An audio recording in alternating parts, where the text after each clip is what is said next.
Bonsoir à tous, nous sommes ensemble pour notre émission politique. Je vous l'avais annoncé hier soir. En plateau, Olivier Serva, qui est député de la Guadeloupe. Alors Olivier Serva aura à cœur de répondre bien sûr à mes questions, mais il aura aussi à répondre à vos questions. Donc le numéro de téléphone s'affichera comme d'habitude sur l'écran de votre téléviseur. Et puis nous avancerons. N'oubliez pas notre sujet, les politiques face à la crise, les politiques face à cette crise de Covid-19. Alors c'est vrai que le 11 mai, c'est déjà la semaine prochaine. 11 mai, début du déconfinement. Donc, c'est vrai que cette question aussi sera posée, l'ouverture des écoles, l'eau. On va faire un petit tour avec Olivier Serva sur cette épidémie, cette pandémie de Covid-19. Olivier Serva, bonsoir et merci d'être avec nous. Bonsoir Élise Boissé, bonsoir aux téléspectateurs de Canal 10. Merci d'être avec nous. Alors, c'est vrai que ce virus continue à faire son chemin, puisque on regarde un petit peu ce qui se passe autour de nous et on a vu que le Royaume-Uni a dépassé l'Italie avec maintenant un petit peu plus de 32 000 morts, notamment dans les EHPAD où la situation est critique. Nous avons vu aussi que c'est vrai que l'Italie a débuté son déconfinement. Alors la première journée a été plus ou moins réussie. On a dit que la population était très disciplinée, donc on verra par la suite ce qui va se passer. Alors pour nous, ça sera le 11 mai, mais avant d'y arriver, Olivier Serva, pensez-vous que ce gouvernement, le gouvernement dont vous faites partie, a bien géré cette crise ? Alors tout d'abord, je ne fais pas partie du gouvernement. Je ne suis pas ministre, je suis député Mais vous êtes député de la majorité, donc voilà. Je vous associe puisque pour moi, vous faites partie de ce gouvernement. Non, le gouvernement, c'est ceux qui sont ministres, qui sont à l'exécutif, n'est-ce pas ? Oui. Je fais cette précision parce que parfois on fait justement cet amalgame en m'associant au gouvernement. Ce n'est pas du tout un amalgame, hein. Quand je dis vous faites partie de ce gouvernement, c'est-à-dire que vous faites partie de la majorité parlementaire, mais de la majorité, oui. Un petit point quand même, c'est important de le dire. Je suis député de la Guadeloupe, élu par le peuple guadeloupéen. Je suis donc membre de la majorité parlementaire. En France, il y a la séparation des pouvoirs entre le pouvoir exécutif, président de la République, les ministres, le gouvernement, le pouvoir législatif, députés et sénateurs, et le pouvoir judiciaire. Et ces trois pouvoirs sont indépendants. Donc j'ai une indépendance de vision, de liberté, d'esprit, d'analyse. Et quand j'estime que c'est bon, je dis que c'est bon. Quand ce n'est pas bon, je dis que ce n'est pas bon. Donc je ne fais pas partie du gouvernement. Je fais partie de la majorité parlementaire qui suit le gouvernement. La nuance est importante parce que parfois, dans les esprits, ça fait des raccourcis. Vous voulez vraiment faire marquer cette séparation ? Parce que c'est important pour vous ? Ce sont les institutions de la Ve République. On a le pouvoir exécutif, le gouvernement, le pouvoir législatif. On est totalement libre. Je ne suis sous tutelle de qui que ce soit, si ce n'est de la population, et le pouvoir judiciaire. Donc, on n'a pas parlé de tutelle. Olivier Serva, du gouvernement. Pas du tout ça, de tutelle. De toute façon, on sait, on connaît l'histoire du gouvernement, on sait aussi comment ça s'est passé. C'est vrai que ce gouvernement, aujourd'hui, est face à une crise, on va dire, sans précédent. Alors, les avis divergent concernant cette gestion de crise par ce gouvernement. Et puis on va y revenir aussi, puisqu'on parlera du 11 mai, on verra un petit peu, vous députés, comment vous avez on va dire, aborder cette question du 11 mai, puisque le Premier ministre, je le rappelle, s'est adressé à vous, députés, en avançant la feuille de route qui sera déroulée à partir du 11 mai. Je crois qu'il y a quand même, on va dire, cette cristallisation qui sera faite le 7, donc on attend le 7, avec ces dernières recommandations du gouvernement. Mais maintenant, je reviens à ma question. Pensez-vous, puisque vous avez une liberté, vous l'avez dit, pensez-vous que ce gouvernement a bien géré cette crise ? Il aurait pu faire mieux. Vous voyez, il aurait pu faire mieux. Pourquoi ? Parce qu'aujourd'hui, et c'est une crise mondiale, très clairement, il y a certains États qui ont mieux géré que d'autres. On voit que certains États ont moins de pandémies que d'autres. Ça veut dire donc qu'en fonction de la façon d'aborder cette crise, il y a des effets sociaux, des effets en termes de mort d'êtres humains plus ou moins importants. On a clairement eu quelques hésitations sur le masque.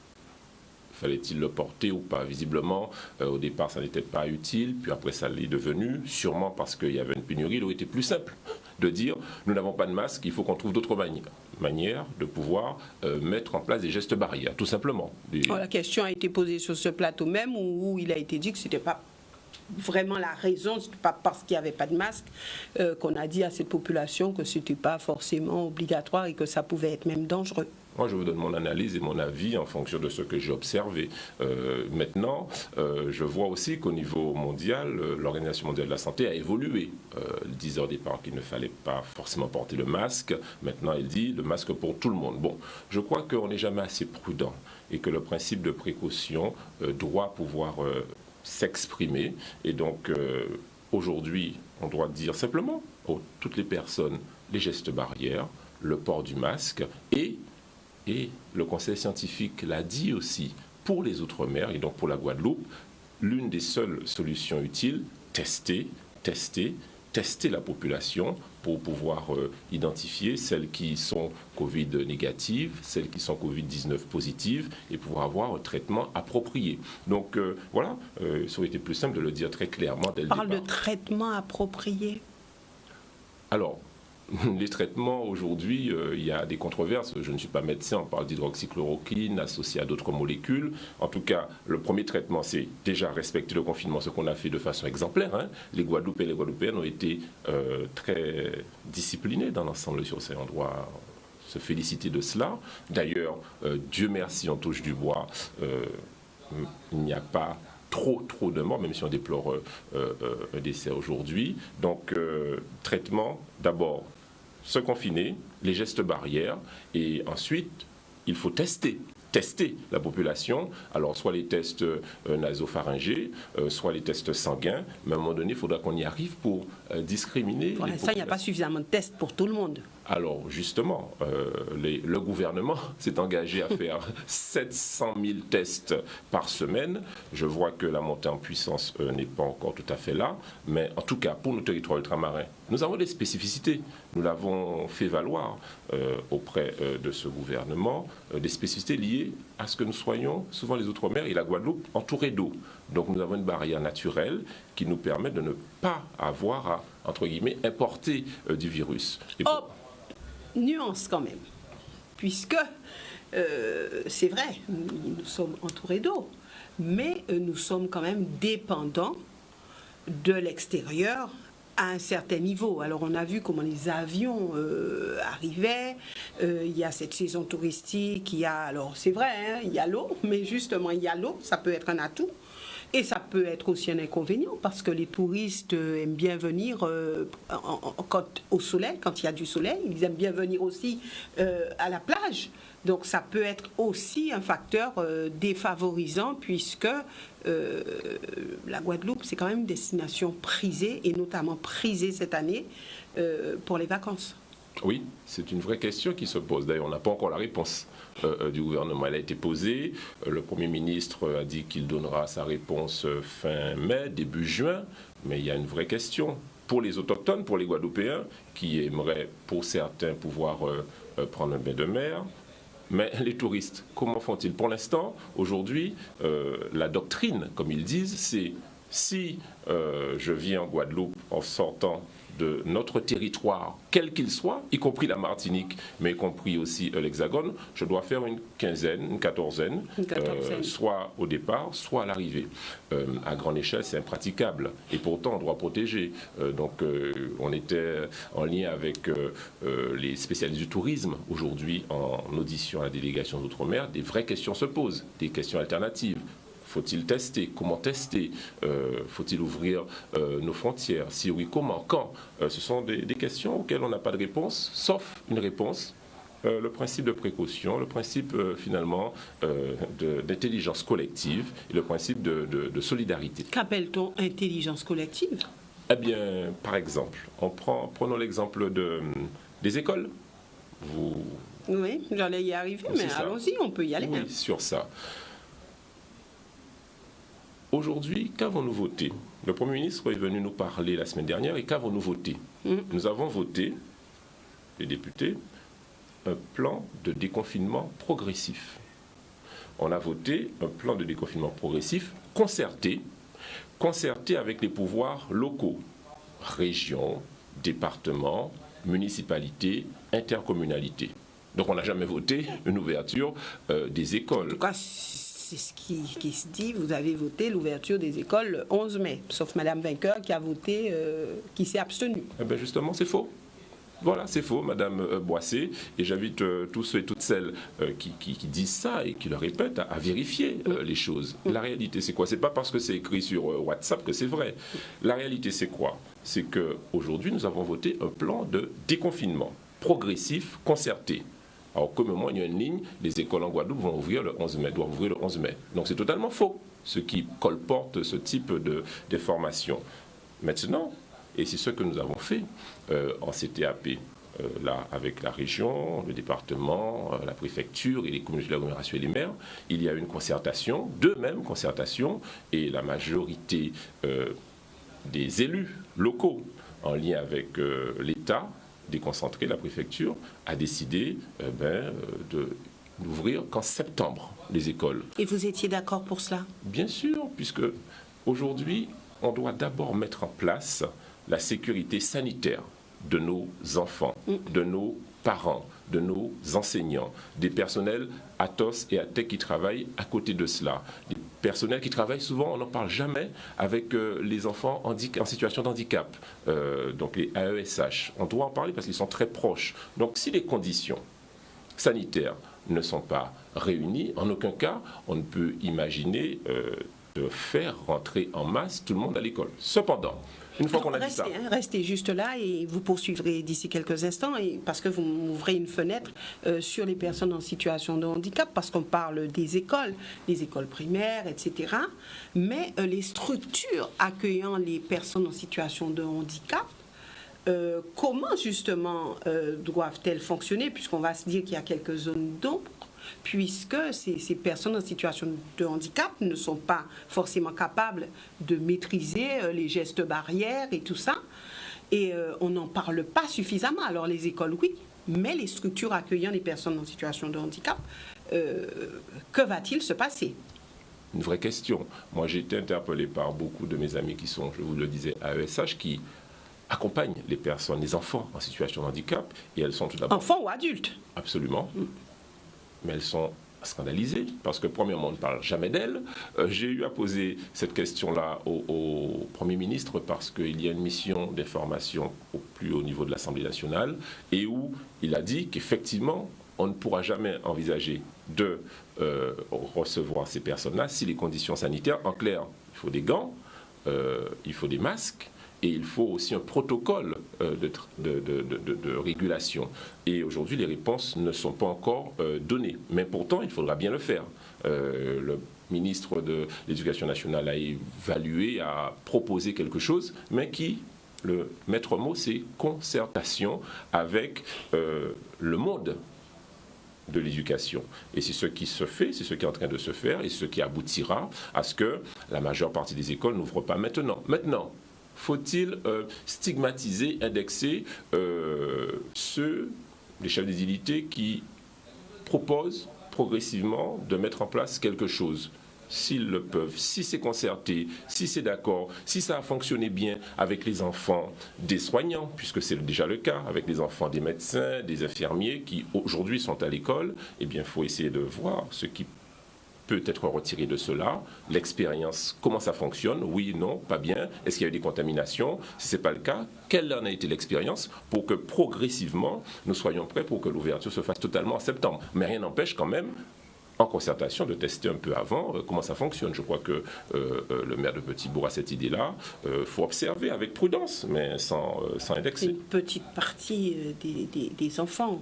Exactement. De toute façon. Exactement. Donc on peut vraiment respecter ces gestes barrières, on peut vraiment respecter les distances de sécurité, mais lorsqu'une classe contient 28 enfants, 25 enfants, comment respecter ces gestes barrières? C'est quand même assez compliqué. Et beaucoup de maires disent nous ne prendrons pas ce risque-là. Et ils ont raison. Et ils ont raison. Je ne suis pas exécutif. Hein. En fait, c'est une négociation entre les maires, présidents de département et région pour les collèges et les lycées, avec l'État déconcentré, la préfecture. Hein. C'est un échange. Et puis, les syndicats de parents, d'élèves, les syndicats d'ATEC aussi, de personnel technique.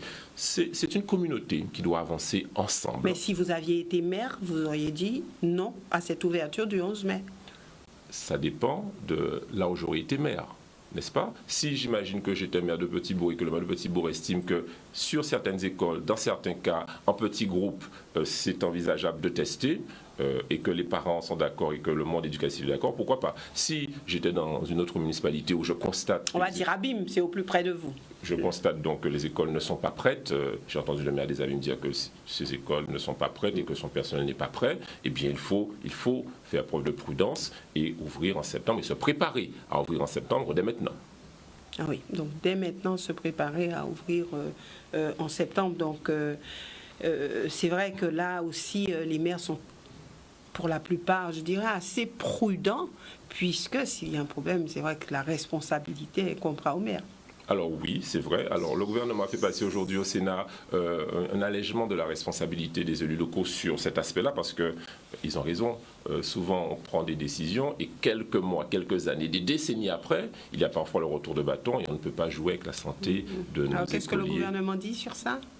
Le gouvernement dit ce qu'il a dit déjà, c'est-à-dire que le déconfinement progressif commence le 11. Sur la responsabilité, je parle. Oui, c'est ça. Ben, il est prêt, effectivement, à alléger les élus locaux d'une partie de la responsabilité, conscient qu'il y a beaucoup trop d'incertitudes et que ça ferait peser de façon injuste sur les épaules, les frais des épaules des élus locaux, une responsabilité qui les dépasse. Donc oui, il a allégé un petit peu cette responsabilité-là. Voilà.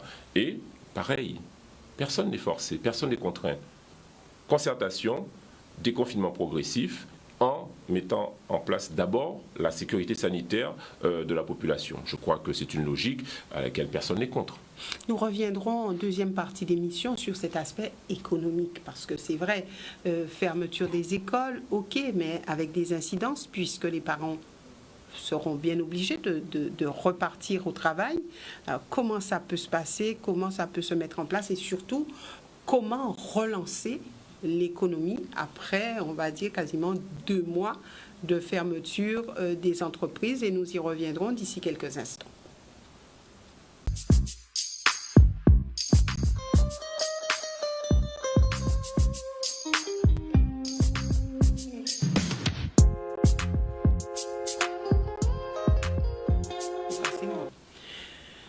Voilà, nous revenons avec notre invité Olivier Servat, député de la Guadeloupe, et nous aurons à récupérer vos questions. Mais juste avant, parlons de cet aspect économique, Olivier Servat, puisque beaucoup d'entrepreneurs sont aujourd'hui inquiets.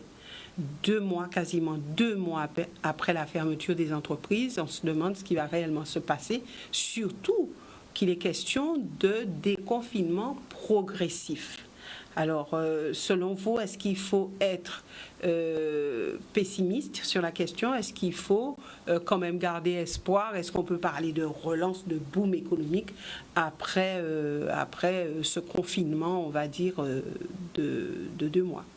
Tant qu'il y a de la vie, il y a de l'espoir, Madame Boissé, mais on ne peut pas nier que c'est une situation très sérieuse, que ce soit au niveau de la Guadeloupe, des Outre-mer ou bien de la France en général. Pour la France, c'est un endettement jamais vu de toute la Ve République. Plus de 100 milliards d'endettement, c'est du jamais vu. La croissance économique en 2020, c'est moins 8% de prévu. Quand on avait plus 1%, c'était mauvais. Donc derrière, on imagine beaucoup de casses, beaucoup d'entreprises qui ferment, beaucoup de personnes au chômage. Pour la Guadeloupe, précisément. La région Guadeloupe, où je suis responsable du développement économique, avec l'équipe régionale et le président Chalus, et d'ailleurs aussi le département, enfin tous ceux qui pouvaient, et l'État on a pris un certain nombre de mesures importantes et des mesures adaptées. J'aimerais donner 2 informations, même s'il y a pléthore de dispositifs, j'aimerais donner 3 informations. Tout d'abord sur le chômage partiel, l'activité partielle. Parfois, on peut mettre ses salariés en activité partielle, en chômage partiel, mais on n'a pas l'argent pour avancer leur rémunération en fin de mois parce qu'on n'a pas fait de chiffre d'affaires, on n'a pas fait de rentrée. Eh bien, nous nous sommes battus, je me suis battu, j'ai eu une réponse avec les autres parlementaires de la ministre du Travail Muriel Pénicaud pour dire que l'agence de services et de paiement qui paye et qui rembourse les employés qui ont payé leurs salariés ce chômage partiel est en mesure, pour les entreprises en difficulté, d'avancer les sommes pour que les salariés n'aient pas de rupture de rémunération en fin de mois. Donc c'est une très bonne nouvelle. Il faut en faire la demande. Il faut en faire la demande auprès de la DIECT. La DIECT, c'est la Direction du Travail et de la Concurrence. Donc les experts comptables et tous ceux qui sont concernés sont au courant et c'est une bonne mesure.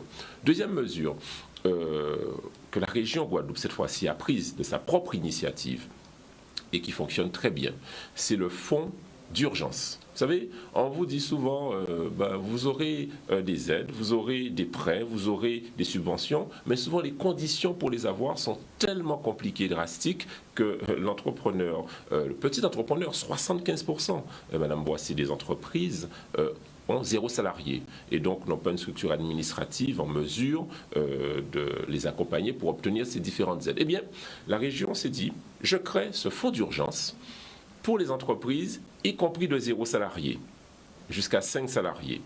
Et ce fonds permettra d'avoir un prêt, une avance remboursable dans 2 ans, et après sur 5 ans, à taux zéro, d'un montant de 12,5% du chiffre d'affaires. Et la nouveauté importante, c'est qu'on n'a pas besoin d'être à jour socialement et fiscalement, parce que souvent c'est ça qui bloque, avoir un moratoire ou être à jour socialement et fiscalement. Eh bien là, l'entrepreneur n'a juste qu'à signer une attestation sur l'honneur lui disant, lui permettant d'obtenir ce fonds d'avance remboursable. Ça fonctionne très bien. D'ailleurs, combien vous avez dit? Alors, imaginons que l'entreprise fasse en 2018 100 000 euros de chiffre d'affaires. Eh bien, elle a droit à un maximum d'avance remboursable de 12,5%, c'est-à-dire 12 500 euros. Elle va sur Internet, le site de la région, fonds d'urgence, elle remet ses papiers, elle n'est pas à jour socialement et fiscalement comme beaucoup d'entreprises guadeloupéennes, eh bien, elle signe une attestation sur l'honneur disant « je m'engage à aller signer un moratoire avec les services sociaux et fiscaux » et elle obtient cette avance remboursable de 12 500 euros qu'elle va rembourser dans 2 ans, ensuite sur 5 ans, et à taux zéro. Donc c'est un avantage qui permet de booster la trésorerie. Donc si elle ne peut pas rembourser dans 2 ans, elle le fera dans 5 ans? Alors, si elle ne peut pas, elle doit commencer à rembourser dans 2 ans. Si elle ne peut pas, elle va rencontrer la région et nous verrons les voies et moyens pour trouver des solutions intelligentes et des solutions humaines, parce qu'on fait la référence à des chefs d'entreprise qui souvent ont créé leur emploi et on ne peut pas, j'allais dire, les abîmer avec ce type de contraintes, mais enfin ils devront quand même rembourser. De toute façon, ça sera cristallisé puisqu'il y aura des élections entre-temps. Non, mais il y a une continuité territoriale, malgré tout. Une continuité donc ça sera bien ficelé pour que les chefs d'entreprise n'aient pas de difficultés. Oui, et puis il y a une continuité de service public. 2 ans, 5 ans. Aux responsabilités, ça va se gérer. Il y a aussi un dispositif, une bonne nouvelle, qui est tombée hier soir. Il y a ce fonds de solidarité qui là est une avance, c'est une subvention donnée entre l'État et les collectivités territoriales. Ils ont mis un fonds assez costaud, 7 milliards, 600 millions, les collectivités et l'État. Il y avait un volet 1 qui concernait les entreprises, y compris de 0 salarié, 1 500 euros. Ça a bien fonctionné. Et puis il y avait un volet 2, mis en place le 15 avril jusqu'à fin mai, qui jusqu'alors ne concernait que les entreprises qui avaient au moins un salarié. C'était pénalisant parce que, je vous l'ai dit, 75% des entreprises aujourd'hui en Guadeloupe n'ont pas de salariés. Donc ce volet 2 qui nous permettait d'obtenir jusqu'à 5 000 euros, et là c'est vraiment une subvention, ça n'est pas à être remboursé, excluait de fait 75% des entreprises guadeloupéennes. Nous avons agi à plusieurs niveaux, les élus locaux, la délégation parlementaire. On avait écrit au président de la République, au ministre de l'économie, et hier, il a accepté le principe que, y compris les entreprises de 0 salarié, pourront être éligibles au volet 2 jusqu'à 5 000 euros. C'est une subvention. Jusqu'à 5 000 euros. Voilà. Et quels sont les critères? Les critères, c'est en fonction du chiffre d'affaires, du volume d'activité, du secteur d'activité. C'est entre 3 000 et 5 000 euros. Et là, ce qui est très bien, c'est que ça se dépose là aussi sur le site de la région Guadeloupe. Tout se fait en ligne, c'est assez simple. Et j'invite, sans tarder, puisque... Toutes les entreprises seront éligibles? Toutes les entreprises, y compris celles qui ont 0 salarié. Jusqu'à maintenant, c'était toutes les entreprises au moins de 1 salarié. Ça excluait 75% des entreprises européennes qui n'ont pas de salariés. Eh bien, là maintenant, toutes les entreprises sont éligibles, mais attention, c'est jusqu'au 30 mai. Donc, j'allais dire aux chefs d'entreprise, aux entrepreneurs, ne tardez pas, dès ce soir, sur le site de la région, Fonds de solidarité, pour pouvoir obtenir ces 3 à 5 000 euros. Oui. Alors, on voit qu'il y a beaucoup de mesures. Je serais tentée de dire, est-ce que la région pourra... et en ce qui concerne aussi le gouvernement, mais est-ce que la région pourra faire face à tout cela, à tout ce qui a été mis en place? Bon, la région a les reins solides. La région, bien évidemment, n'a pas des finances, je veux dire, infinies. Simplement, on se pose la question aujourd'hui, avec l'exécutif régional, de faire un emprunt obligataire pour pouvoir faire face à la crise. Parce que si on ne soutient pas les entrepreneurs, si on ne soutient pas, je dirais, tous ces porteurs de projets, tous ceux qui ont créé leur emploi, eh bien, on faisait référence tout à l'heure, vous me posiez la question, est-ce que ça risque d'être dur? Eh bien oui, ça le sera encore plus. Et donc la région, mais pas que la région, je veux dire les pouvoirs locaux, les communautés d'agglomération, le département, les mairies, l'État, chacun fera ce qu'il a à faire en solidarité.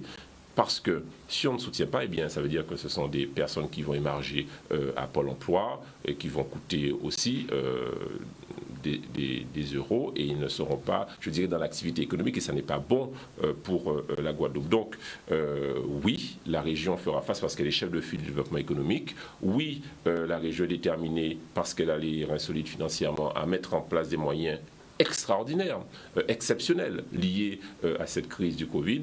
Oui, il faudra être prudent. Donc, au moins une bonne nouvelle, financièrement, la région est bien assise et ça, c'est une bonne nouvelle quand même. Les chefs d'entreprise se disent, c'est très bien comme ça, nous ne serons pas seuls et nous aurons l'aide qu'il faut.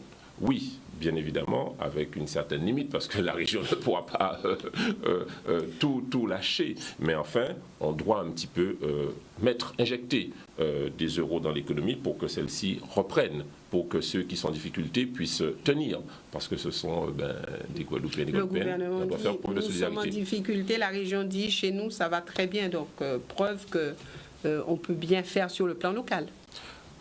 On peut bien faire ce plan local à notre niveau. Par exemple, le fonds d'urgence qu'on a mis en place, c'est 5 millions d'euros. Il est déjà quasiment vite consommé. On est déjà quasiment à 4 millions. Ça veut dire qu'il faudra sûrement le réabonder. Donc, nos ressources ne sont pas illimitées. Mais on doit faire face à ça, on doit répondre. Et vous pourrez aussi faire face au niveau de l'eau, pour aider comme il faut pour l'eau. Alors l'eau, voilà notre problème. Ça, c'est une vraie problématique. On en parle? Ah non. Nous avons un appel de téléspectateurs et nous y reviendrons parce qu'il va falloir bien aider au niveau de l'eau aussi, puisque c'est un gros problème. Bonsoir, monsieur, nous vous écoutons. Bonsoir, Madame Bassé. Bonsoir. Oui, bonsoir, monsieur. Bonsoir. Bon, moi, je voulais vous demander, comment peut-on parler de déconfinement lorsqu'on sait qu'il y a un cas presque tous les 3 jours? Comment parler de déconfinement lorsqu'il y a un virus qui circule dans le monde? On ne sait même pas ce qui est déjà passé. Comment parler de déconfinement donc on n'arrive vraiment pas à contrôler, vraiment à contrôler, même au niveau des parlementaires, qui ont les prix et préliés, ils ne savent même pas quoi faire maintenant, donc c'est le gouvernement qui décide. Comment peut-on parler de déconfinement encore lorsque, par exemple, le Premier ministre qui vient annoncer qu'on croit que le 7 déjà fait une annonce, et le 11 maintenant, ce sera peut-être le déconfinement. Peut-être, comme il a dit, selon les critères. Tous les critères sont réunis. Donc, moi, je crois que, et de temps qu'il y a encore, comment parler de déconfinement, lorsqu'on fait ouvrir un fast-food, c'est pour la plus d'affaires, et que les gens sont là, il y a des gens qui descendent, pratiquement pour prendre le repas. Donc, non, je crois que c'est vraiment sacré de ce pays. Je crois qu'il va falloir, moi, entre parlementaires, comment vous allez faire? Mais je ne pense pas que ce virus est déjà. Et du temps, on parle d'une deuxième vague encore. C'est ça le problème. Et au plan des enfants, carrément, bon, on va ouvrir les écoles. Bon, écoutez, bon, en ouvrant les écoles, vous savez à quoi les enfants sont exposés. Vous ne pouvez pas empêcher un enfant de se faire sous son professeur, d'aller toucher toucher sa petite copine, ou bien d'aller toucher quelque chose. Alors moi, je vous pose la question, est-ce qu'on est vraiment à l'abri? Est-ce que vraiment c'est le temps que le moment du confinement vers le reste? Je vous remercie. Allez, au revoir. Allez, bonne fin de soirée. Merci beaucoup, monsieur. Alors voilà, le déconfinement, c'est vrai, crée beaucoup d'interrogations. Sommes-nous prêts pour ce déconfinement? Est-ce qu'il y a suffisamment d'éléments pour se dire que ça va se faire dans de bonnes conditions? On peut le faire en toute sécurité. Alors justement, que pensez-vous de cela? Le monsieur qui est intervenu traduit un peu les interrogations de toute la population guadeloupéenne et il a raison. Sommes-nous prêts pour déconfiner totalement? La réponse est non. Non, nous ne sommes pas prêts. Est-ce que le virus circule? La réponse est oui. Au niveau mondial, au niveau européen, au niveau français, au niveau guadeloupéen. Mais le Premier ministre dit qu'il faudra apprendre à vivre avec. Exactement. Qu'est-ce que ça veut dire, apprendre à vivre avec? Ça veut dire que le virus est là et qu'il ne va pas disparaître d'un claquement de doigts comme il est arrivé. Donc il faudra effectivement apprendre à vivre avec. C'est-à-dire qu'il fera corps avec notre environnement. Et pour autant, si on se dit, bon, nous ne sommes pas prêts, on n'entame rien, on déconfine quand? En 2021, 2022, 2023, 2024, quand? Donc, il faut mettre en place des conditions sanitaires drastiques, ce n'est pas négociable, avec les gestes barrières, avec les masques, avec les tests, avec des circuits pour les personnes positives, pour qu'on puisse les isoler des personnes négatives, pour que le virus ne circule plus. Il faudra que pour nos enfants, on soit extrêmement intransigeant sur la sécurité sanitaire. Des classes de petits groupes, des conditions de gestes barrières importants. Et de voir aussi comment le virus redémarre après ce déconfinement progressif. Parce que partout où il y a eu un déconfinement... S'il redémarre. Il va nécessairement redémarrer. Un petit peu redémarrer. La question, parce que on regarde, hein, quand il y a eu des déconfinements un peu partout, quand on le regarde, où il y a eu des déconfinements, le virus repart. La question c'est, est-ce qu'on arrive à le contenir? Il y a cette maladie de Kawasaki qui semble être associée par rapport aux enfants. Donc, ce sont des vraies questions. Pour autant, la réponse ne peut pas être, on reste confiné, on ne fait rien. C'est pas possible. Parce que sinon, le virus continuera à circuler pendant des décennies. Donc, on doit apprendre à vivre avec, protéger notre population en responsabilité et s'assurer que les mesures prises sont efficaces et avancer pas à pas.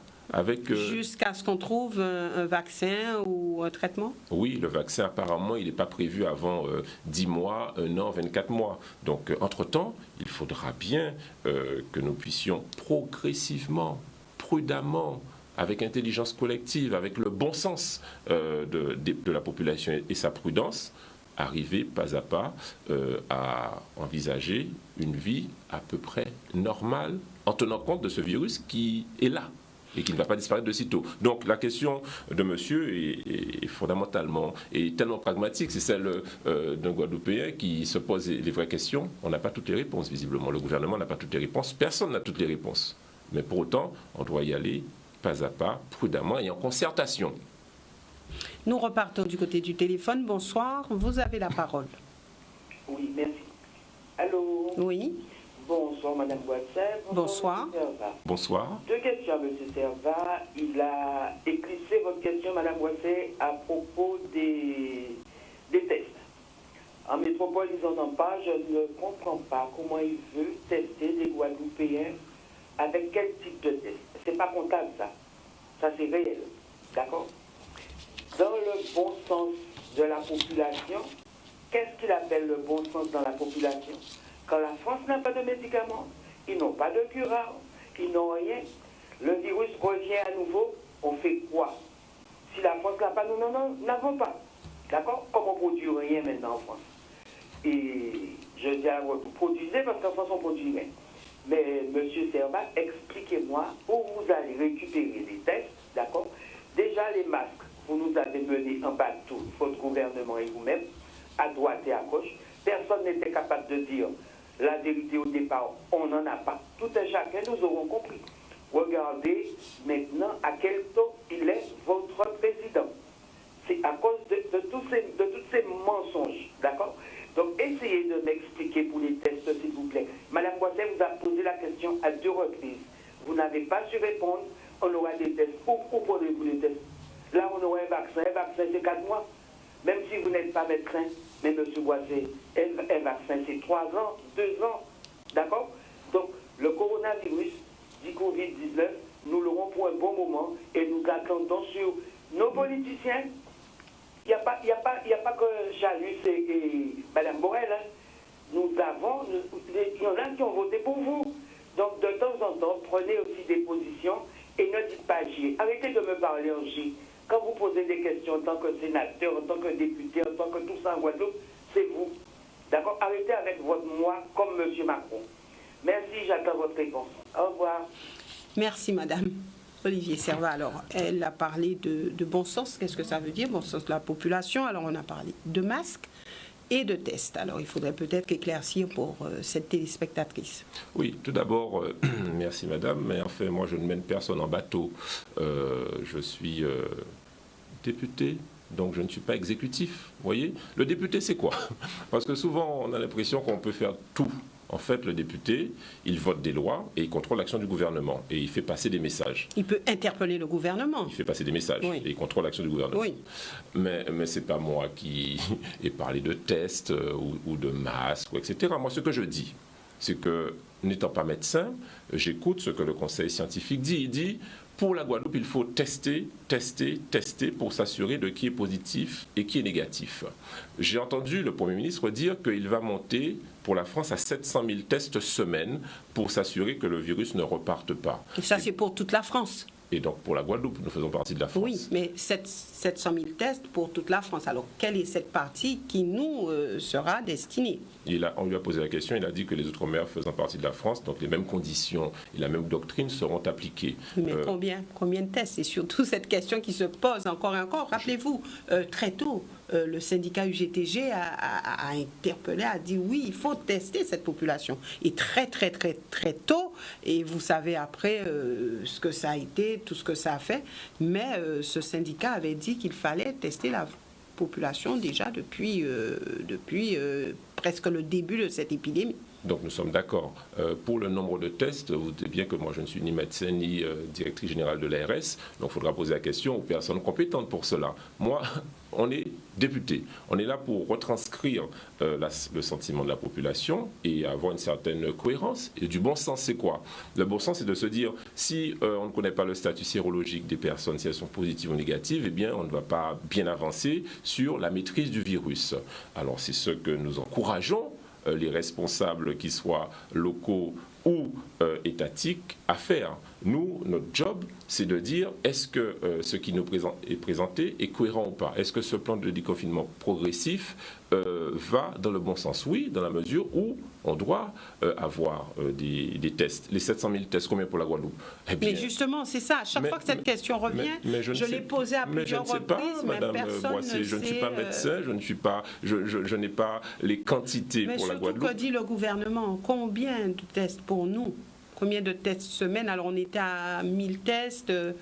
Après, on est à combien de tests?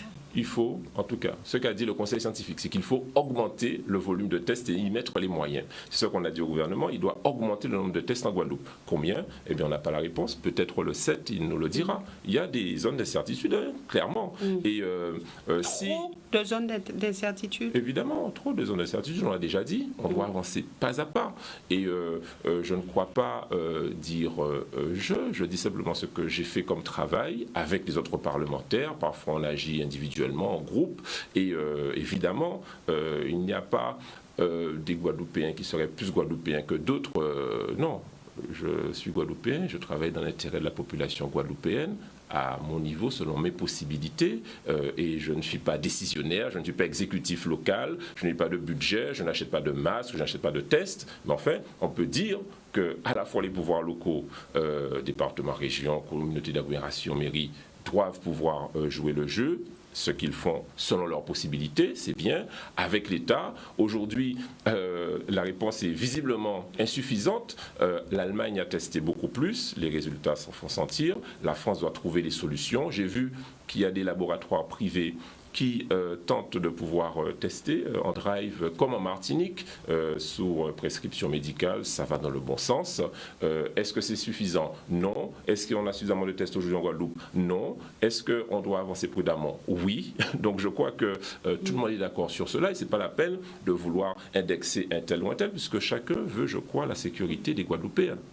Alors c'est vrai qu'en Italie, il y a moins de nouveaux cas, mais plus de morts. Donc c'est vrai que c'est une situation un petit peu, je dirais, compliquée, difficile d'avancer de manière très sereine. Et bien sûr, la population, les populations, je serais tentée de dire, ne savent pas trop comment avancer, comment fonctionner, comment faire.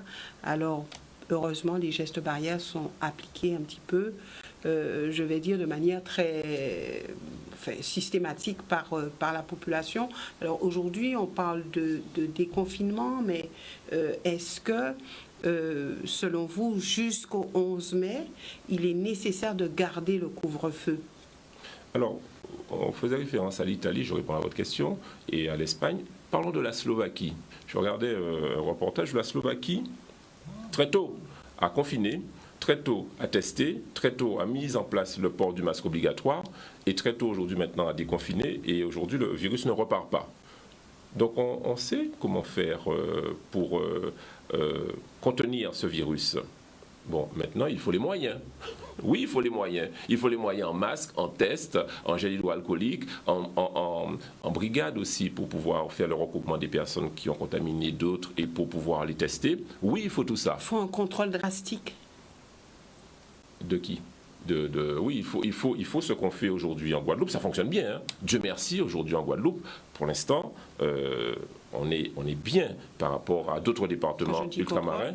Les frontières, contrôle aussi au niveau de la police, de la gendarmerie, sur les routes, etc. Il faut vraiment que ça soit des contrôles conjugués. Il faut d'abord la discipline et le civisme de la population. C'est elle qui décide au final. Et je crois que notre population guadeloupéenne a été très, très, très bien sur cela, très citoyenne.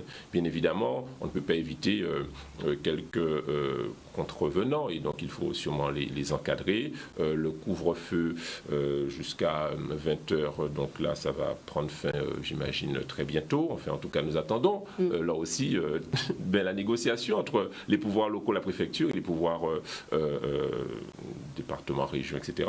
Mais ce qui est sûr, c'est qu'on a besoin de la population, on a besoin de son civisme. Et je sais, pour la rencontrer, que cette population est déterminée à lutter contre ce virus, à l'éradiquer. En Outre-mer, Dieu merci, nous ne sommes pas dans la situation de Mayotte qui est catastrophique aujourd'hui, catastrophique. J'ai eu Mayotte aujourd'hui, donc continuons comme cela, mais pourquoi est-ce que la situation est catastrophique à Mayotte? Ah, oh là là, parce que en fait, il y a beaucoup de populations immigrées. Il y a beaucoup, la densité de population est très forte. Les gens sont très serrés les uns contre les autres. Les conditions d'eau, les conditions d'hygiène, les conditions de travail aussi font que les personnes sont très proches. Et donc, les gestes barrières, etc., font que ça n'est pas respecté. Et donc, Dieu merci, aujourd'hui en Guadeloupe, nous maîtrisons à peu près les choses.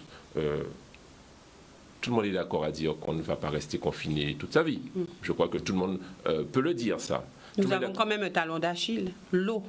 Ah, on a beaucoup de talons d'Achille. Vous parlez d'immigration. Il faut qu'on parle aussi de contrôle des frontières, parce que c'est bien de se protéger, nous, d'avoir des gestes barrières, nous, mais, et je l'ai déjà dit aussi au préfet avec d'autres parlementaires, eh bien, il faut aussi contrôler nos frontières par rapport à la Caraïbe, parce que la Caraïbe est touchée aussi. Donc, si on fait un beau job, je pense à Marie-Galante, mais si on ne fait pas attention à qui rentre et que ces personnes ne sont pas, je dirais, bien testées ou elles sont positives, eh bien, elles risquent de contaminer la population. Alors, vous parliez de l'eau. Oui, c'est une vraie. Nous avons un appel de téléspectateurs, donc on fera un pot commun avec cette question et puis la question du téléspectateur. Bonsoir, nous vous écoutons. Oui, merci. Madame Boissé, bonsoir. Bonsoir, monsieur. Monsieur Servango, bonsoir. Bonsoir à vous, monsieur. Je voulais vous poser une question. Je suis à la retraite et depuis les Gilets jaunes, sur BFM, LCI, toute chaîne, la 80, enfin bref, je ne suis pas tellement les chaînes qui donnent des nouvelles après. Je sais tout ce qui s'est passé depuis les Gilets jaunes. Et Macron faisait le professeur, il enlevait sa veste et faisait des leçons pour les maires. Gilets jaunes, tout ce qui s'est passé en matière d'infirmières dans les rues en Martinique, en Guadeloupe, tout, on en passe. Vous les connaissez comme moi-même. Mais M. Macron, M. Castaner et autres, et les préfets ici, ce sont tous des grands menteurs qui vont nous berner. J'ai eu une petite fille de 3 ans, j'ai eu une de 7 ans, je ne pense pas qu'elle ira à l'école. Mais les maires qui prennent cette responsabilité, quand Martinique, j'ai écouté le Chimie ce soir, quand Guadeloupe, quand la Bémarou, autres, qui vont prendre cette responsabilité, parce que s'il y a un enfant, 2 enfants, qui sont morts, qui a un problème, ces maires-là auraient dit non, je ne prends pas ces responsabilités-là. C'est le gouvernement qui doit entrer en action s'il y a un problème. Alors tous ceux qui veulent le prendre, peuvent le prendre, mais j'ai confiance d'un Messie qui est en France, un Messie. C'est Raoul, le professeur Raoul. Il a dit dans un mois, ce virus partira. Il y a déjà une semaine, ce soir, il a dit, en 3 semaines, ce virus partira. Et il rit, parce qu'il dit comment les gens font pour dire que le virus va revenir. Comment font pour connaître quelqu'un qui a viré, quelqu'un qui a battu. Ça me fait rire. Tant de professeurs qui n'aiment pas Raoul et patatier peut-être. Donc, là, on n'est pas dans le rôle de Macron. Macron ne sait même pas, à 42 ans, il ne sait même pas combien de temps qu'il lui reste à faire dans ce gouvernement après ce machin. Alors, je vous souhaite une bonne soirée. Passez une bonne nuit. Au revoir. Merci, monsieur. Au revoir. Eh bien, oui. Là, le professeur Raoult.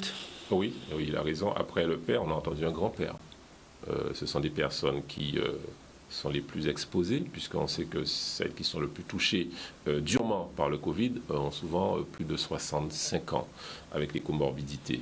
Et puis, il parlait de sa petite fille. Pour l'école, il est inquiet, c'est normal. Et il parlait de la responsabilité des élus locaux de l'État. Oui, il a raison. C'est la traduction d'une inquiétude légitime de la population. Et on ne peut pas mettre sa petite fille en danger. On ne peut pas le mettre en danger. On ne peut pas le mettre en danger lorsqu'il va récupérer sa petite fille parce que celle-ci sera contaminée, qu'elle sera symptomatique et qu'elle va contaminer son grand-père. Je pense à mes parents et à mes enfants. Donc, oui, on doit prendre toutes les dispositions sanitaires drastiques pour assurer la sécurité sanitaire des enfants, des professeurs, des personnels encadrants. Oui, il n'y a pas santé contre ouverture d'école. C'est non négociable, évidemment. Quel Guadeloupéen, quel être humain serait contre la santé d'un petit enfant ou de son personnel enseignant? Donc la question ne se pose même pas. Ça n'est même pas un sujet de discussion. D'ailleurs, c'est de la concertation. C'est de l'avancée au cas par cas. C'est de l'avancer avec le bon sens de chacun et chacune, sachant que nécessairement, on ne va pas rester confiné 10 ans. Alors, j'espère qu'il a raison et que le professeur Raoult est un messie et que dans un mois, que le virus disparaîtra et qu'on se dira « ouf, prenons notre vie comme elle était auparavant ». Je crains que ça ne se passe pas tout à fait comme ça dans un mois. Eh bien, il faudra, ensemble... Vous ne croyez pas du tout à ce que le professeur Raoult peut avancer? J'aurais aimé que dans un mois, Madame Boissé, le virus disparaisse. Moi, je Vous n'y croyez pas? Je crois. Je suis un chrétien, donc je crois. Mais enfin, saint Thomas disait, je veux voir pourquoi. Alors, entre-temps, que faisons-nous? Nous avons une situation à régler. Nous avons des problématiques réelles, l'eau. Ouais, pour que les enfants aillent à l'école, il faut qu'il y ait l'eau. Que disons-nous sur l'eau? Alors, je vais vous dire quelque chose de très simple, Madame Boissé. Et vous qui êtes un leader d'opinion, puisque vous êtes journaliste, il y a beaucoup comment dirais-je, d'échanges sur cela. Je vais vous dire une vérité simple. Ce n'est pas un problème de financement, l'eau. Je suis allé à Bruxelles pour le compte de la région, à la Banque européenne d'investissement. Ils sont prêts à financer les 1 milliard d'euros de travaux pour l'eau potable et l'assainissement. C'est ça. Quel est le problème? Alors, j'y arrive. Puisque ce n'est pas un problème de financement, puisqu'on pourra faire des prêts, l'eau paye l'eau, on va harmoniser le prix unique de l'eau, on va associer, là aussi, en concertation, les usagers, les consommateurs. Surtout que le gouvernement avait dit, je suis d'accord pour justement financer aussi, pour aider, pour financer au niveau de l'eau. Absolument, de faire des prêts garantis. Donc, ce n'est pas un problème de financement. Où est le problème? Si on doit commencer des travaux, eh bien, il faut, et qu'on veut obtenir des financements, Mme Boissé, le bon sens dont je parlais tout à l'heure veut que l'État ou bien la banque ait un RIB, un relevé d'identité bancaire, où il va verser cet argent pour commencer les travaux. Mais pour qu'il y ait ce RIB unique, il faut qu'il y ait une structure unique de l'eau. Ça fait des années que certains élus locaux tergiversent pour des raisons, on ne va pas rentrer dans ça. Mais là, à partir de janvier, le problème devait être réglé. À partir de janvier, c'était en 2019, après maintenant c'est en 2020, 2021. Nous sommes en 2020. Vous avez des réquisitions de préfet. Tout ça n'est pas sérieux. Donc je vous le dis très simplement. La réquisition du préfet, c'est pas sérieux?